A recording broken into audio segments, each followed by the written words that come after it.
Let's take a look at a moment from the life of Joseph and how he handled success going from the pit to the pinnacle.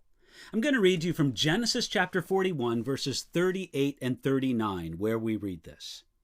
And Pharaoh said to his servants, "Can we find such a one as this, a man in whom is the Spirit of God?" Then Pharaoh said to Joseph, "Inasmuch as God has shown you all this, there is no one as discerning and wise as you."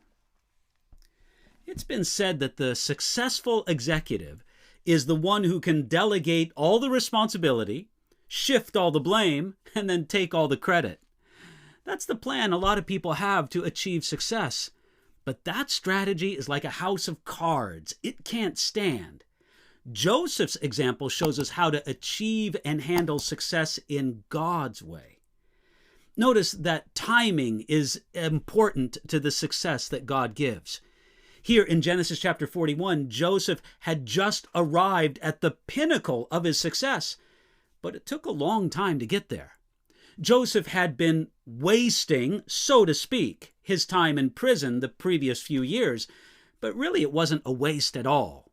It had a place in God's timing for Joseph's success. From his youth, Joseph had the idea that God destined him for greater things, but Joseph didn't know the fulfillment would take so long to achieve. Psalm chapter 31, verses 14 and 15 says this, "But as for me, I trust in you, O Lord. I say, you are my God. My times are in your hand." Can you say this also? Often we feel as though we are all ready for what we know God will do through us, yet we must rest in the Lord and say to him, "My times are in your hand." Pharaoh had promoted Joseph. He had risen from the pit to the pinnacle, but Pharaoh wasn't the one responsible for Joseph's promotion. God was. God wasn't waiting on Pharaoh to get out of jail. He was waiting on God.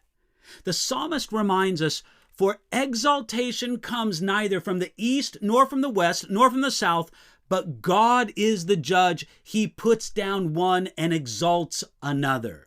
That's Psalm 75, verse 6. You see, the credit for Joseph's amazing rise to power did not belong to Joseph or to Pharaoh, or much less to blind fate or circumstance. It was the fulfillment of God's divine plan. Notice that Joseph had two sons, whom he named Manasseh and Ephraim. Joseph, though he lived in Egypt, married an Egyptian woman and worked for the Egyptian Pharaoh.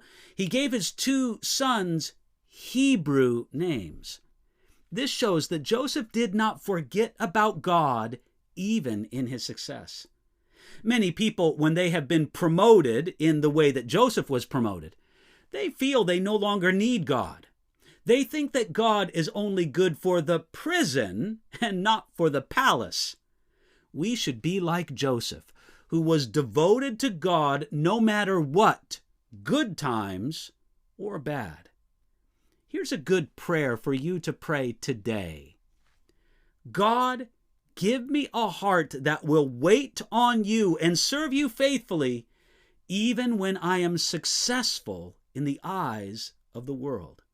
Hey, every one of us needs that kind of prayer of protection and devotion unto the Lord.